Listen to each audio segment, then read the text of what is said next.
Assalamualaikum warahmatullahi wabarakatuh. Rahayu. Sahabat Ngondal Mas, jumpa lagi dengan podcast bersama Dinas Kominfo. Kali ini podcast kita laksanakan dalam rangka kita mengayu bagio hari lahirnya pemerintahan Desa Parakan yang ke-100 tahun atau 1 abad. Nah, hari ini alhamdulillah kita sudah kehadiran narasumber dari Mas Harmaji. Beliau ini adalah penggiat sejarah dan pemberantas sejarah Trenggalek, dan nanti dari beliau harapannya bisa memberikan wawasan kepada sahabat Ngondal Mas dimanapun berada terkait bagaimana kita mensikapi dengan adanya desa yang tentunya memiliki sejarah panjang yang harus kita gali sebagai generasi penerus. Kita harus tahu sejarah wilayah kita. Dengan demikian nanti kita bisa, bahasa Jawanya bisa mikul dhuwur mendem jero para leluhur kita yang telah berupaya membangun wilayah kita masing-masing. Maka kali ini topik kita adalah terkait dengan hari jadi pemerintahan Desa Parakan yang ke-100, dan mudah-mudahan ini nanti bisa memberikan inspirasi kepada sahabat Ngondal Mas yang ada di desa-desa untuk juga ikut menggali sejarah desanya masing-masing. Dengan demikian nanti Trenggalek akan terbentuk sebuah cerita yang menarik yang berasal dari desa-desa itu. Baik, sahabat Ngondal Mas, tentunya ketika kita mempelajari atau menggali asal-usul sebuah desa, itu bukan suatu hal yang ringan, Mas Harmaji ya. Itu membutuhkan effort yang kuat, kemudian membutuhkan semangat, karena hari ini mungkin sudah banyak peninggalan-peninggalan sudah tidak bisa kita jangkau. Bahkan para sesepuh-sesepuh yang mungkin punya cerita-cerita zaman dahulu itu ya sudah tidak ada lagi, sudah tidak bisa menceritakan. Makanya alhamdulillah di Desa Parakan, kebetulan itu desa saya sendiri, itu tahun 1985 ketika dalam keprabon eyang saya itu termasuk cucunya Eyang Sonokarso, cucu buyut, jadi sudah keempat. Itu di situ ditemukan ada peninggalan. Di situ peninggalan berupa keris, kemudian ada baju kebesaran, itu ada baju jas yang Mas Harmaji, beneknya itu, kancingnya itu berupa uang tulisan Jawa dan tulisan Arab pegon ya, itu tertulis 1/4 rupiah, itu jadi kancing bajunya itu.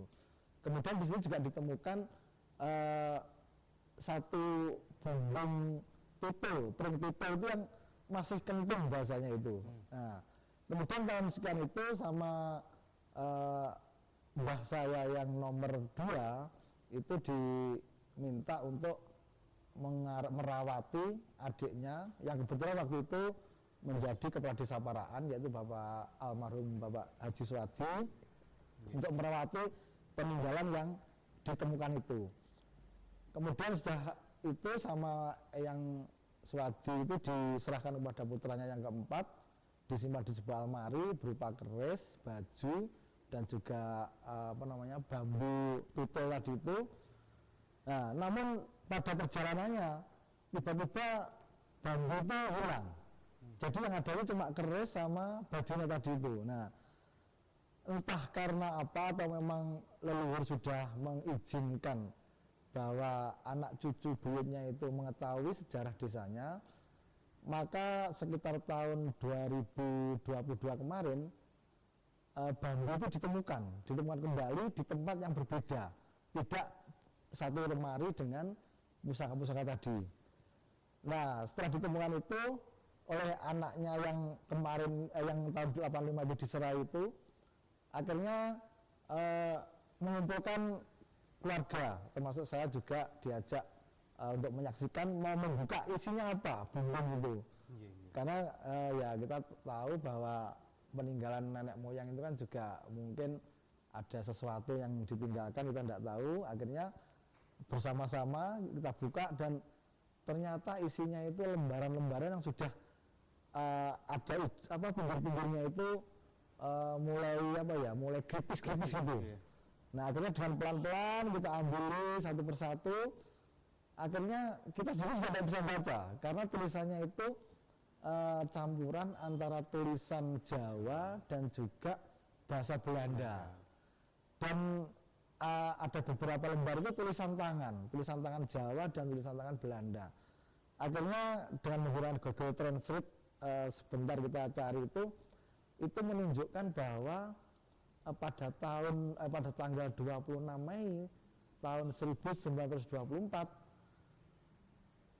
Sonokarso itu diangkat menjadi kepala desa atau lurah di Desa Parakan. Itu yang mengangkat itu langsung residen dari Kediri.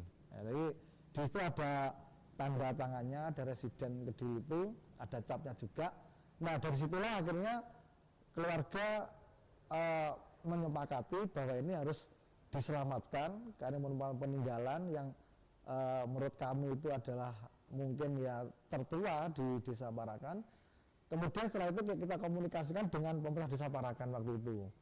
Apakah betul di Desa Parakan itu belum menemukan bukti terkait dengan pemerintahan di Parakan. Ternyata betul di Desa Parakan itu ada satu cerita di RPJM itu yang terputus ya di Demang Sonokarso itu tidak ada datanya. Jadi kapan dia itu mau memerintah dan sebagainya. Nah akhirnya untuk menyelamatkan dokumen itu kami sepakat untuk mengirimkannya ke Dinas Arsip Perpustakaan. Itu dalam rangka untuk melakukan restorasi agar dokumen yang compang-camping ujungnya tadi itu bisa selamat. Dan alhamdulillah restorasi sudah dilakukan. Kemudian sekarang dokumennya juga ada di perpustakaan. Selanjutnya pemerintah desa mensepakati melalui musyawarah desa bahwa tanggal 26 Mei sesuai dengan tanggal diangkatnya Eyang Sonokarso itu menjadi menjadi lurah atau kepala desa di Parakan itu sebagai hari jadinya pemerintah Desa Parakan. Mengapa kok kita mengambil pemerintah Desa Parakan? Karena menurut buku-buku yang saya baca ini karyanya Mas Harmaji ini ada TPS Trenggalek ini di situ tercantum juga tentang Parakan. Nah mungkin bisa diceritakan oleh beliaunya nanti. Jadi kami bersama pemerintah Desa Parakan menetapkan bahwa 26 Mei 1924 itu sebagai hari jadinya pemerintahannya. Jadi bukan Parakannya, tapi pemerintahan Desa Parakan, di mana di situ sudah ada pemerintahan, sekaligus ada susunan organisasinya dan juga dari ada pembagian tugas dan kewenangannya. Nah mungkin dari Mas Harmaji bisa memberikan pencerahan bagaimana terkait dengan Parakan yang sudah panjenengan juga amati keberadaannya selama ini, kemudian nanti bisa menjadi hasanah untuk membaca referensi kita. Monggo Mas Harmaji. Iya, terima kasih Bapak atas kesempatannya. Bagi saya Parakan itu adalah sesuatu hal yang sangat luar biasa dan tidak semua desa di Kabupaten Trenggalek itu mempunyai bukti jejak tertulis yang itu detailnya itu sangat luar biasa seperti yang Bapak miliki. Jadi itu adalah merupakan sumber sejarah otentik yang tidak bisa diganggu gugat, Pak. Tidak bisa diganggu gugat. Nah, karena apa? Itu adalah merupakan sebuah kekancingan atau surat keputusan dari residen waktu itu. Dari residen, apalagi yang mengeluarkan itu adalah pemerintah kolonial Hindia Belanda. Sedangkan kita tahu bahwasanya Belanda itu adalah orang yang paling tertib, ya, orang yang paling tertib dalam hal administrasi, termasuk pertulisan dan sebagainya dan sebagainya. Termasuk Belanda pun juga banyak memberikan kayak seperti ini Pak, almanak. Jadi almanak itu dituliskan tiap tahun dan itu dibukukan sangat luar biasa. Sehingga dari situ kita bisa mengerti keadaan pada masa lalu. Keadaan pada masa lalu. Jadi seperti siapa bupatinya Trenggalek, kemudian patihnya, kemudian siapa yang ada di bawahnya itu jelas. Nah, kita kembali kepada Parakan. Parakan itu kalau kita sebut adalah suatu pemukiman yang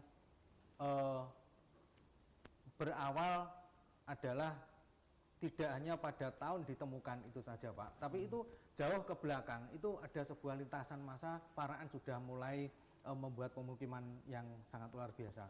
Itu data arkeologis yang bisa kita baca itu adalah ditemukannya sebuah arca bima, ya, sebuah arca bima, yang arca bima itu kalau menurut langgam atau bentuk daripada ikonografisnya itu adalah pada masa Majapahit terakhir. Kenapa kita bisa pastikan itu Majapahit terakhir? Pemujaan Bima itu adalah pemujaan yang berasal pada abad-abad itu. Jadi pada masa sebelumnya itu tidak ada sama sekali tentang pemujaan Bima dan sebagainya, pengkultusan Bima. Nah pada masa Majapahit awal, terus kemudian masa Singhasari dan sebagainya, sejauh ditemukan itu belum pernah ada penemuan daripada arca Bima. Dan arca Bima yang ditemukan berada di daerah Paraan, ya, Paraan yang itu menurut sumber lisan Bapak, karena kan di sini tidak ada sumber tekstual mengenai ini arca dari mana dan sebagainya, tapi dari beberapa penemuan orang, kita wawancara kepada orang dan beberapa orang itu adalah arca tersebut diangkat dari Paraan menuju Pendopo itu kurang lebih tahun 1982-an. Nah, seperti itu. Nah, kita sebut itu adalah sebuah arca istimewa Bapak. Arca istimewa di mana kalau pengkultusan Bima sepanjang kita ketahui, Bima yang betul-betul Bima arcanya itu yang paling utuh dan paling luar biasa itu adalah yang ada di Paraan itu sendiri Pak. Wah, terima kasih Mas Darmaji. Iya Pak. Jadi bagi sahabat Ngondal Mas, terutama warga desa Paraan, ini tentunya menjadi sebuah kebanggaan. Seperti yang diceritakan Mas Darmaji selaku pemerhati sejarah Trenggalek, bahwa di Paraan itu sudah ditemukan adanya peninggalan yang sangat luar biasa nilai sejarahnya. Nah, saya jadi ingat Mas Darmaji, pada tahun 82 ketika dipindah ke Pendopo itu ada satu cerita bahwa itu kembali lagi diborong kembali ke Paraan, diborong kembali ke Paraan. Tidak tahu apakah itu merupakan sebuah ikatan batin antara Arca Bima dengan desa Paraan sehingga dia tidak mau sejarah itu lepas dari Paraan, sehingga mungkin hari ini mungkin sahabat Ngondal Mas yang terutama warga Paraan yang ingin melihat bagaimana keindahan dari Arca Bima itu sekarang ada di Pendopo. Nah, di Pendopo sekarang di Cungkup yang ada di sebelah utara Pendopo. Nah, ini tentunya juga menyemangati warga desa Parakan bahwa wilayah desa Parakan sesuai dengan cerita Mas Darmaji tadi itu jauh-jauh sebelumnya, jauh-jauh sebelum ditemukannya SK pengangkatan yang Sonokarsa ini sudah ada kehidupan yang kehidupannya itu dibuktikan dengan adanya tempat pemujaan. Artinya di situ pemujaan. Nah, mungkin Mas Darmaji juga bisa menjelaskan ketika di situ ada tempat pemujaan itu namanya Reco dan itu angker. Kalau dulu angker itu di bawah pohon besar dan kalau ada jaranan itu sudah tidak ada kesini di dalam dulu saya nah, apakah itu bisa ditarik garis benang-benang tertentu kalau di tempat pemujaan berarti kira-kira masih bisa enggak dicari peninggalan di sekitarnya itu mungkin ada tempat pemukimannya atau mungkin tempat pasarnya atau pendidikannya ini mungkin bisa diceritakan Mas Darmaji. Baik, dalam penelitian arkeologi itu dikenal dengan sebuah langkah yaitu analisis kontekstual. Jadi ketika ditemukan sebuah benda itu kita tidak langsung serta-merta hanya meneliti benda itu, tapi kita harus mencarinya ke sekelilingnya.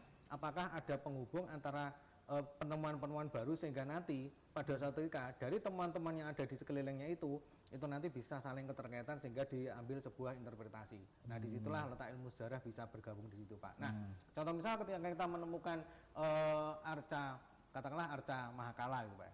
Arca Mahakala yang seperti yang ada di daerah Gondang, Tugu, itu ada sebuah analisis kontekstualnya yaitu kita mengaitkan temuan-temuan. Nah, kalau misalkan ada sebuah arca Mahakala berarti kan di situ pasti ada sebuah bangunan besar yang bangunannya itu adalah sebuah bangunan peribadatan oleh umat Hindu. Karena Mahakala itu pasti itu dipahatkan atau ditempatkan pada sebuah pintu masuk sebuah gerba-gerba Pak. Nah itu. Jadi dari situ nanti kita bisa menarik artinya apa? Setelah makalah nanti kita bisa prediksi, oh pasti ketemu ini, pasti ketemu itu, pasti ketemu itu. Jadi dari situ kita bisa kaitkan, oh ini adalah tempat ini gitu. Contoh misalnya yang kedua di seputaran salah satu gunung yang ada di perbukitan yang ada di daerah Trenggalek ya. Sebut saja itu adalah perbukitan Ek gitu aja Pak, karena kan di situ masih banyak ininya. Nah di situ kita bisa menemukan banyak sekali, yaitu temuan-temuan misalkan ada temuan selongsong apa kayak selubung tiang, terus kemudian ada gerabah pecahan gerabah, terus kemudian ada beberapa lagi arca-arca dan sebagainya. Nah itu dipastikan kita bisa menarik kesimpulan, oh di sini dulu pasti ada yang namanya sebuah tempat, yaitu tempatnya adalah tempat peribadatan. Kalau kita menemukan yang namanya ini adalah sebuah apa ya, kayak seperti pecahan gerabah, pecahan apapun juga, ya itu kan merupakan alat keseharian Pak, alat keseharian, sehingga kita bisa menyimpulkan ini selain yang namanya peribadatan, pasti di situ juga ada yang namanya sebuah pemukiman. Nah pemukimannya pemukiman siapa? Nah seperti itu bisa kita masukkan ke dalam analisis berikutnya, pemukiman siapanya itu, karena kita bisa melihat ragam hiasnya yang ada di dalam temuan-temuan tersebut mengarah kepada apa? Apakah mengarah kepada unsur religi, unsur ketuhanan, ataukah unsur tumbuh-tumbuhan atau unsur apapun, itu saling keterkaitan gitu Pak. Nah, menarik ini Mas Armaji. Jadi ini mungkin bagi warga desa Paraan yang di sekitar ditemukannya Arca Bima itu mungkin sudah bisa mulai juga mengeksplor. Karena namanya sejarah itu kan tidak lekang oleh waktu. Artinya kita juga bisa menambah referensi-referensi lain terkait dengan kejayaan, masa kejayaan di Desa Paraan. Mungkin himbauan saja untuk warga masyarakat yang di sekitar Ngerco itu, bahasanya Ngerco bahasanya Ngerco, itu bisa mungkin ketika menggali tanah, kemudian ada ditemukan hal yang mungkin sesuai dengan prediksi panjenengan itu berumur sudah tua, nah itu jangan dibuang, tapi silakan itu dikumpulkan, diberi desa. Nanti suatu saat kalau itu sudah mengumpul banyak, ya nanti kita akan datangkan dari mungkin salah satunya dari Mas Armaji yang beliau juga sebagai penggagas atau mungkin pemerhati arkeologi. Ya ini penting karena sejarah itu hanya berupa tutur kalau tidak ada bukti-bukti yang otentik kan gitu. Ya, apakah itu bukti berupa prasasti, bukti-bukti peninggalan berupa peralatan rumah tangga, dan itu nanti bisa dikonekkan dengan lembaga-lembaga yang tahu terkait dengan kesejarahan atau mungkin usia dari benda-benda itu. Terus selanjutnya Mas Armaji ini kan sebentar saya boleh Pak ya. Silakan dengan hal itu. Jadi begini Bapak, kalau kita bisa melihat Paraan itu adalah sangat luar biasa. Ketemunya arca yang ada di situ itu hanya diambil arcanya saja Pak. Jadi arcanya saja diambil, yang tingginya itu adalah kemungkinan 1,6 saya bisa ukur. Diambil menuju ke pendopo. Bagaimana dengan lapiknya arca? Apa tempat berdirinya arca? Itu masih di sana. Saya mendapati masih di sana juga. Terus kemudian beberapa tempo tahun yang lalu, mungkin tahun 2018 ke atas ya, 2018-2019an, kita juga jalan-jalan ke sana ninjau lokasi karena juga bukan asli orang sini Pak. Jadi saya perlu ngajakin teman-teman, yuk jajal rono seperti itu. Kita ke sana, kita dapati beberapa batu bata yang besar-besar itu. Nah, batu bata yang besar-besar itu. Jadi kalau kita dari situ, kemungkinan kita bisa kaitkan. Nah, ini batu bata besarnya ini masuk ke dalam struktur sebuah bangunan atau bukan, kan seperti itu. Nah, kalau seperti itu, artinya bahwasanya kalau sudah ada Arca Bima, pasti itu ada sebuah perkampungan yang perkampungannya itu sudah lama juga, Pak. Karena Arca Bima itu adalah sebuah arca yang merupakan apa ya, pengkultusan juga, karena pemujaan Bima itu muncul pada masa-masa akhir-akhir Majapahit, sehingga dalam hal ini bisa memberikan sebuah pemahaman tentang ritus kesuburan. Kalau mungkin seperti itu ada, berarti dulu pernah ada pun juga ada bangunan Siwa. Nah seperti itu, karena dipahatkannya Arca Bima, ditempatkannya di situ, kita tahu bahwasanya itu adalah ada hubungannya dengan Siwa. Dalam hal ini secara mitologis Bima itu adalah merupakan apa ya, kayak seperti keturunan atau apapun dari aspek Siwa itu sendiri. Sehingga dalam hal ini ada dua. Kalau kita dalam pewayangan kan ada itu Pak ya, ada Hanoman sama Bima. Itu adalah tokoh-tokoh yang sangat terkuat sekali, sehingga banyak beberapa di antaranya itu arca relief itu banyak dipahatkan mengenai Hanuman sendiri. Di antaranya adalah relief yang ada di Candi Penataran dan relief yang ada di Candi Prambanan. Kedua candi itu pemahatannya pun juga berbeda, Pak. Berbedanya seperti ini. Kalau yang ada di daerah Prambanan itu kan naturalis sekali dan mengedepankan tokoh Hanuman itu sebagai tokoh yang biasa. Tapi berbeda dan berbanding terbalik dengan yang ada di Jawa Timur, itu tokoh Hanuman dipahatkan sungguh sangat raya sekali, Pak. Jadi pakai gelung supet urang, pakai kelat bahu, terus kemudian pakai dan atribut-atribut yang kebesaran dan atributnya Hanuman kalau kita bisa mengamati dalam wayang kulit atau apa, itu kan sama persis dengan atributnya Bima. Nah, seperti itu. Jadi pendek kata kalau saya boleh simpulkan, pastinya di daerah situ kemungkinan itu dahulunya pasti ada bangunan-bangunan yang bernafaskan Siwa. Siwa. Nah, yang kedua dari himbauan Bapak tadi itu saya sangat luar biasa mengharap dan berapresiasi sangat luar biasa. Kalau kita atau mungkin masyarakat menemukan itu ada beberapa langkah, Pak, yang harus kita jadikan sebagai pedoman.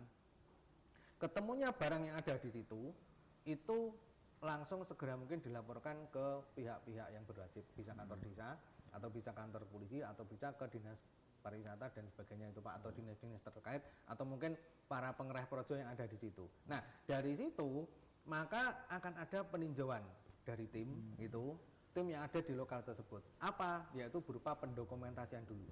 Setelah didokumentasikan bentuknya seperti apa miring atau gini atau bagaimana, nah setelah itu didokumentasikan baru kemudian itu untuk bahan laporan kita menuju ke Balai Cagar Budaya. Nah, atau kantor sekarang menjadi BPK. Dari BPK terus kemudian akan meninjau lagi, terus kemudian melakukan penggalian lagi, maka akan mengambil kesimpulan ini strukturnya kompak atau tidak, layak atau tidak. Sehingga kalau mungkin strukturnya kompak, maka akan dilanjutkan ke tahap berikutnya yaitu tahap ekskavasi. Nah, itu untuk penanganan ini, Pak, penanganan daripada bangunan. Tapi kalau misalkan temuan benda, ya yang pertama kita harus dokumentasikan dulu, Pak. Temuannya benda itu di mana, posisinya seperti apa, terus kemudian bentuknya kayak apa, atau miring atau apa. Nah, dari situ nanti kemudian setelah ditemukan, baru kalau bendanya itu sifatnya adalah mudah dibawa pulang atau mungkin kayak bisa berpindah dengan cepat, maka itu harus bisa segera diselamatkan. Tapi yang paling penting itu adalah dokumentasikan dulu, Pak. Iya, dokumentasikan dulu, baru kemudian untuk bahan laporannya itu. Jadi itu, Pak, luar biasa sekali. Baik, sahabat Ngontal Mas Dinas Kominfo Kabupaten Trenggalek, ini luar biasa pencerahan dari Mas Harmadji. Jadi ketika masyarakat daerah Ngerco itu nanti menemukan sesuatu, memang harus jangan dipindah dulu gitu ya. Kalau misalnya itu ada data berupa struktur bangunan itu ya jangan didumel dulu, didumel saja dulu. Nanti ada pihak-pihak tertentu yang akan memeriksanya. Kemudian kalau nanti itu disinyalir ada arah-arah kepada peninggalan, nah itu nanti akan ada tidak lanjut kemudian hari. Oleh karena itu ini momentum 1 abad Desa Parakan ini ya tentunya harus dijadikan penyemangat bagi kita semuanya agar sejarah di Desa Parakan itu benar-benar bisa tergali dengan baik, terdokumentasi dengan baik, dan akhirnya itu menjadi penyemangat bagi generasi-generasi muda. Apa tujuannya? Karena generasi muda ini kan nggak tahu sejarah itu seperti apa, kemudian kok tiba-tiba ada Desa Parakan itu seperti apa. Nah, sehingga kalau sudah tahu harapannya motivasi untuk membangun Desa Parakan itu semakin besar. Oh, ternyata kami itu sudah ditinggali oleh leluhur itu seperti ini, sehingga kami harus melakukan ini, tidak seperti saat ini ya. Generasi muda ini sekarang sudah generasi gadget ini sekarang ini. Sudah itu tidak dengarkan. Maka ini saya menghimbau juga pada pemerintah Desa Parakan, ada inovasi, mungkin ada inovasi untuk membuat gelar ajang lomba terkait penemuan benda-benda bersejarah. Itu nanti bisa dijadikan titik awal kita untuk bisa menggali lebih dalam lagi terkait dengan kesejarahan Parakan. Nah, dari sini Mas Harmadji mungkin himbauan untuk masyarakat di Kabupaten Trenggalek, karena sekarang ini kan yang lagi booming itu kan bagaimana kita menciptakan wisata-wisata religi. Nah, dengan ditemukannya penemuan-penemuan yang mungkin menjadi embrio desa wisata yang ada di desa itu, minimal salah satunya adalah sejarah dulu. Dari sejarah desa itu kemudian dikembangkan dengan mungkin ada atraksi-atraksi, ada tari-tari khusus. Kalau tahu sejarah kan tahu desa ini ternyata dulu pernah dimasuki oleh budaya dari Jogja, dari Solo, sehingga di situ mungkin akan muncul ide-ide kreatif bagaimana bisa menciptakan kebiasaan-kebiasaan orang dulu itu menjadi sebuah atraksi wisata. Nah, bagaimana Mas Hermes ini? Baik Bapak, kalau saya boleh menilai dan mungkin saran saya bisa diterima Bapak, itu adalah tuliskan saja sejarahnya dulu Pak. Jadi kita bukan berarti membatalkan temuan-temuan pada masa lalu, tidak, tapi ada sebuah alternatif lain, yaitu kita harus menuliskan sejarahnya dulu mulai dari awal sampai dari akhir. Dalam proses penulisan sejarah itu tadi, itu pasti akan ketemu fakta-fakta baru Pak. Dan fakta-fakta baru inilah yang kita susun, yang kemudian nanti kita bisa pilih untuk inspirasi kita, oh jadi ini mungkin berpotensi sebagai wisata desa atau apa dan sebagainya. Nah, dari beberapa penulisan sejarah itu nanti akan kita bukukan. Yang pertama adalah bagaimana ini adalah sebuah kesepakatan komunal untuk pewarisan memori Pak. Pewarisan memori untuk pada masa-masa selanjutnya, dan itu sangat berguna sekali bagi generasi 5.0 ini Pak. Jadi itu sangat luar biasa, karena apa? Anak pada masa sekarang itu dia tidak akan tahu dan tidak akan mau untuk membicarakan mengenai masa lalu, apalagi mengenai sejarah. Itu sudah usang sekali Bapak. Itu sudah usang sekali. Nah, kalau kita bisa memberikan sebuah alternatif, kita berbicara dan belajar mengenai sejarah itu adalah suatu hal yang sangat mutlak sekali. Karena apa? Kemutlakan kita belajar sejarah itu adalah belajar masa lalu, dari masa lalu itu untuk berpikir dan menginjakkan masa kini untuk cerminan ke masa yang akan mendatang. Jadi seperti itu. Jadi bohong ketika orang mengatakan, oh saya tidak suka sejarah, saya tidak suka masa lalu. Buktinya apa? Bapak atau siapapun yang jika ingin mengambil keputusan itu pasti dia akan menoleh ke masa lalu juga. Jadi tidak bisa dipungkiri juga Pak. Nah, kembali kepada keparaan tadi. Ketika kita sudah menuliskan berbagai macam penulisan sejarah, boleh dikatakan ini bukan penulisan sejarah ulang, tapi adalah penemuan fakta-fakta yang baru yang akan kita bukukan secara permanen untuk apa? Pewarisan daripada memori itu. Nah, ada beberapa celah untuk pemanfaatan itu. Yang pertama adalah mungkin wisata desa. Wisata desa mungkin kita pada wisata kebudayaan. Nah, seperti itu. Kalau mungkin dari situ tertemukan ada hubungannya dengan adat istiadat pada masa lalu, misalkan di sana tadi Bapak menjelaskan mengenai keris. Nah, kerisnya ini bentuknya seperti apa? Nah, ini apakah gagratnya pakai gagrat Yogyakarta atau Surakarta? Terus kemudian bajunya, jasnya ini seperti apa? Nah, terus jasnya itu nanti kemungkinan bergayanya untuk gaya Eropa atau apa, untuk keperuntukannya untuk apa? Terus kemudian dan masih banyak celah-celah yang lain seperti itu. Sehingga dalam hal ini ketika kita berbicara mengenai wisata desa itu ya sangat mungkin untuk bisa dilakukan. Karena yang dimaksud wisata itu adalah bukan hanya kita ngomongin masalah pemandangan, bisa ngomongin masalah apapun juga, tapi budaya itu bisa menjadi sebuah alternatif untuk wisata desa itu sendiri Bapak. Entah itu nanti tertemukan sebuah mungkin tarian yang dulu tidak pernah ada, atau mungkin di situ dulu pernah ada masakan yang mungkin luar biasa, sehingga podo-podo gegoknya, tapi gegok yang ada di sana punya resep khusus sendiri, sehingga dalam ini, nah itu akan membuat penasaran juga.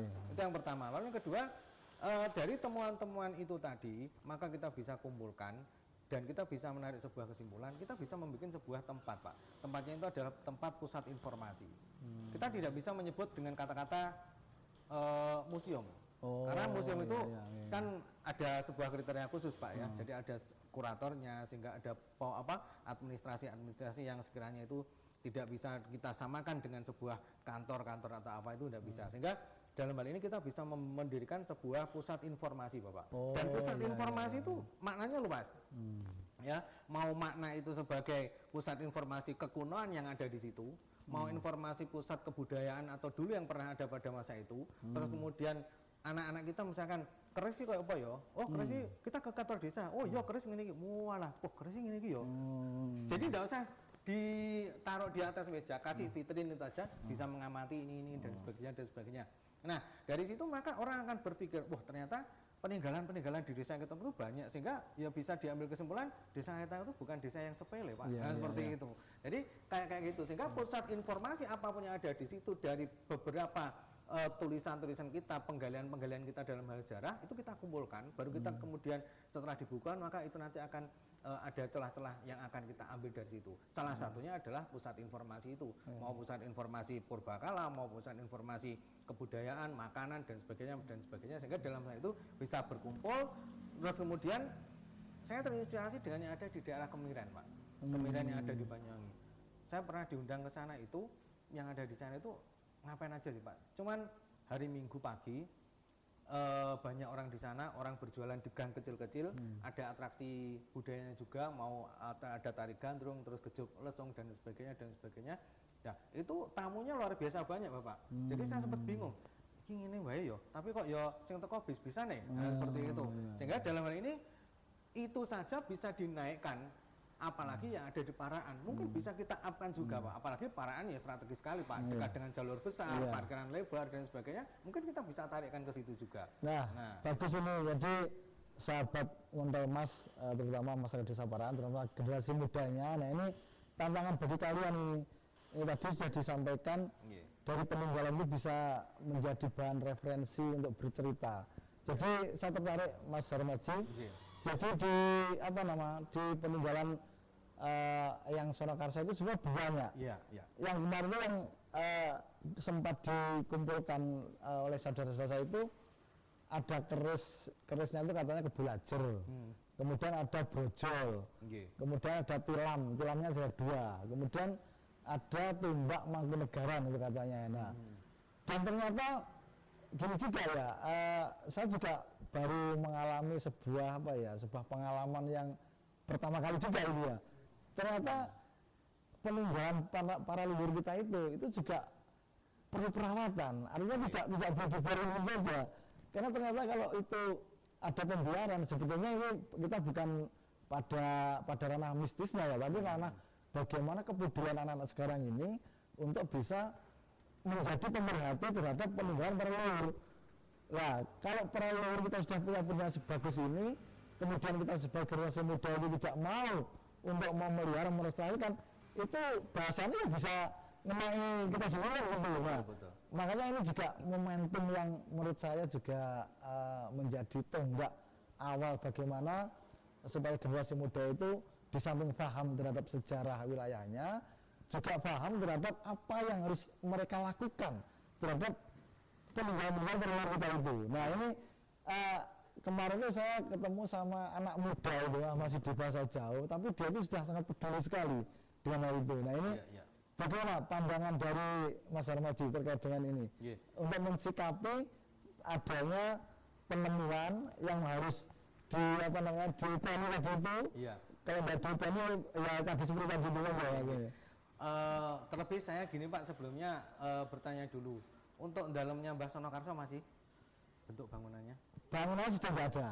Sudah tidak ada. Mungkin dari bangunan yang terkecil pun, misalkan kamar atau apa, mungkin ada, Pak? Tinggal bata aja, bata pagar ada, bata pagar itu ada. Cuma bekas rumahnya ada, misalnya gerobak, tempat senjata itu ada saya. Itu terus kemudian gebloknya yang di apartemen itu masih disimpan oleh saudara-saudara, masih ada. Itu saya kira kalau mungkin rumahnya masih ada, itu bisa kita lestarikan dan bisa kita uri-uri, Pak. Dan itu nanti ke arah depan bisa berpotensi menjadi benda bangunan cagar budaya. Karena bangunan cagar budaya itu adalah sebuah bangunan yang mempunyai nilai historis, keagamaan, dan juga ilmu pengetahuan. Nah, itu. Terus kemudian itu sangat mungkin berpotensi di situ. Nah, saran kami, Bapak, untuk alangkah baiknya itu barang-barangnya kita tidak usah terlalu banyak untuk menyimpan, tapi kita simpan dalam format lain. Simpannya itu adalah simpan di tempat terbuka, kita buatkan mungkin kayak seperti rumah-rumahan atau apa, sehingga apa? Galeri yang kita sebut sebagai tadi, yaitu pusat informasi. Maka orang pun akan datang melihat itu beberapa peninggalan, sehingga dalam hal ini saya yakin banyak anak-anak muda yang sekarang yang ada di sini, para anak-anak SMA dan sebagainya, tahu benda namanya keris itu mereka hanya tahu di handphone mereka, dari virtual mereka, tapi dia tidak pernah menyentuh keris itu seperti apa, seperti itu. Betul. Nah, saya juga baru kemarin tuh mengagumi bagaimana pembuatan keris yang luar biasa.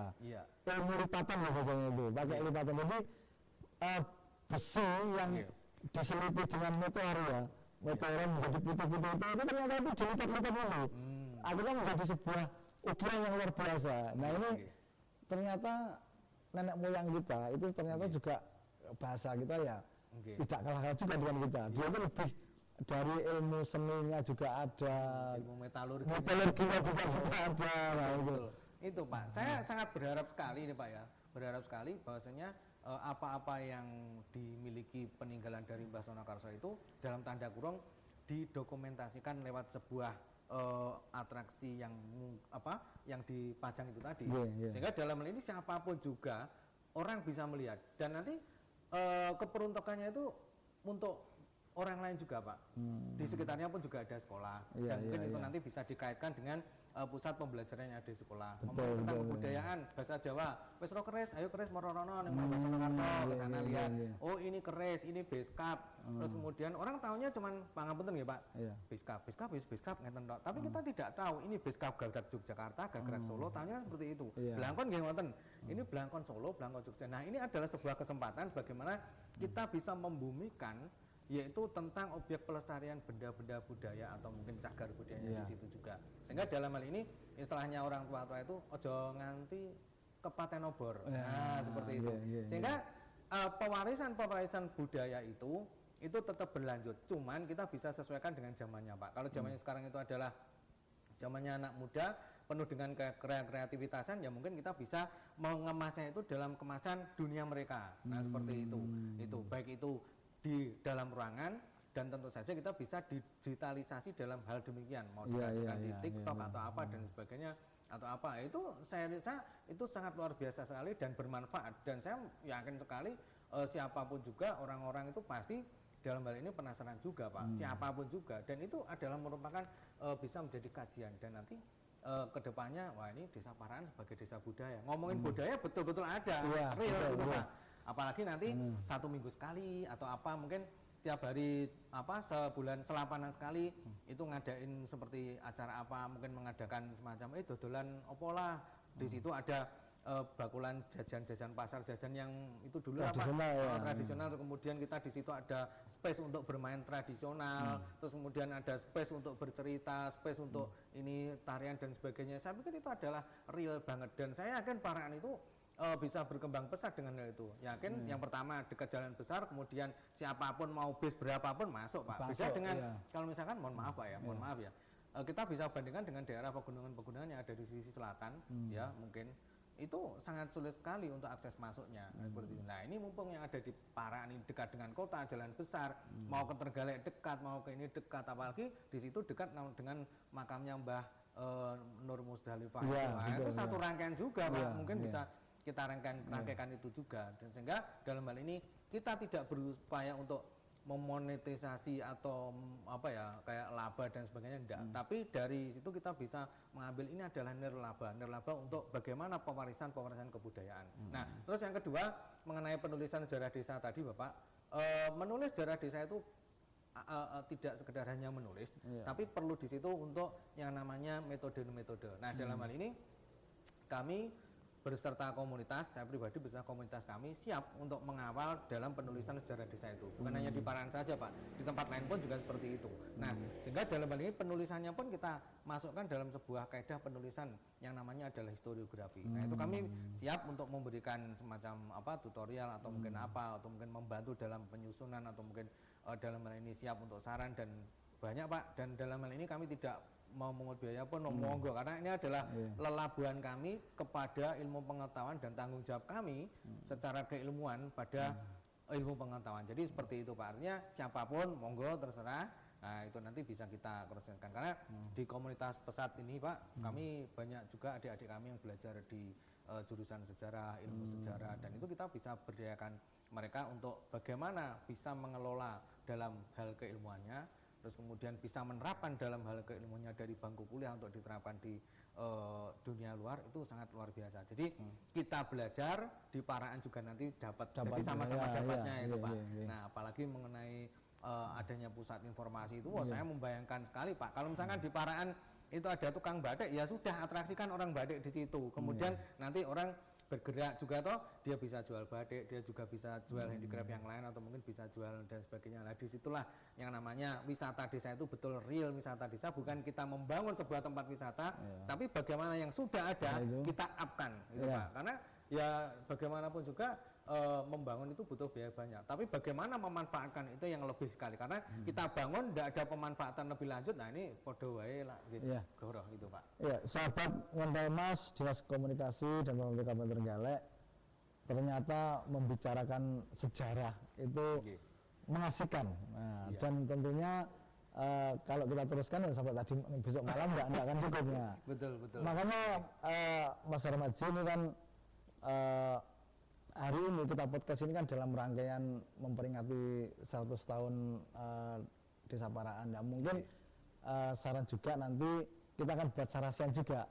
Apakah setelah itu kita buat sarasean terkait bagaimana setelah ditemukan seperti ini apa yang mau kita lakukan, kita buat sarasean. Oleh karena itu sahabat Ngontel Mas, mungkin sementara ya kita bersama Mas Harmaji, kalau beliaunya itu pemerhati sejarah, ini beliau juga sudah menerbitkan buku-bukunya. Silakan kalau ingin membaca-baca di perpustakaan Trenggalek sudah ada. Juga kalau ingin memperdalam, ini beliau juga punya kajian di sejarah desa di Blitar. Di Blitar juga sudah ada di sini. Silakan yang muda-muda untuk rajin membaca. Dan terima kasih Mas Harmaji atas kehadiran panjenengan. Sebelum kita akhiri, mungkin panjenengan closing statement terkait dengan bagaimana sejarah desa bisa mengungkit ekonomi desa yang ada di Trenggalek ini. Monggo Mas. Sejarah desa itu adalah bagaimana kita mengenali desa pada masa lalu, karena desa itu penuh dengan fakta-fakta dan sebuah peradaban-peradaban yang dulu pernah ada dan harus kita lestarikan. Itu sehingga dalam hal ini kalau kita berbicara sejarah itu ya sangat luar biasa. Nah, poin yang kedua, kita tidak perlu jauh-jauh dari masa lalu dan kita tidak boleh benci dengan sejarah, karena sejarah itu, masa lalu itu bukan mantan yang harus dilupakan Pak, tapi masa lalu itu adalah sebuah kenangan yang harus kita kenang untuk menapaki masa kini dan masa mendatang. Itulah sehingga orang mengambil keputusan itu mau tidak mau dia harus menoleh ke masa lalu, karena bohong ketika orang mengambil keputusan dia tidak menoleh kepada masa lalu. Jadi itu Bapak. Terima kasih sahabat Ngontel Mas Diskominfo dimanapun Anda berada. Demikian tadi podcast dalam rangka memperingati 100 tahun atau 1 abad hari jadi pemerintah Desa Parakan, Kecamatan Trenggalek, Kabupaten Trenggalek. Mudah-mudahan acara pada hari ini bisa memberikan pencerahan kepada kita semuanya, terutama kepada pemerintah desa dimanapun berada. Mari kita sama-sama untuk menggali sejarah kita, agar dengan tahu sejarah ini tumbuh nasionalisme terhadap desa masing-masing, kemudian punya semangat untuk membangun, karena salah satu modal dalam pembangunan itu adalah semangat. Kita punya uang banyak, di desa itu punya miliaran Mas Harmaji, punya dana desa, tapi kalau tidak punya semangat, akhirnya inovasi tidak ada. Kalau inovasi tidak ada, ya akhirnya rutinitas saja yang terjadi. Maka dengan kita menggali sejarah, itu merupakan peninggalan dari para leluhur yang tadi disampaikan oleh Mas Harmaji, bahwa masa lalu itu adalah bagian dari masa sekarang ini. Oleh karena itu mari kita sama-sama untuk berlomba-lomba untuk menggali sejarah, dan tentunya kita tuliskan sejarah itu dalam bentuk literasi yang apik, dan insya Allah sahabat pesat juga akan bisa mendampingi. Terima kasih atas perhatian kita semuanya, dan mohon maaf barangkali dalam podcast hari ini ada yang kurang berkenan. Saya akhiri, wassalamualaikum warahmatullahi wabarakatuh. Rahayu, rahayu, rahayu.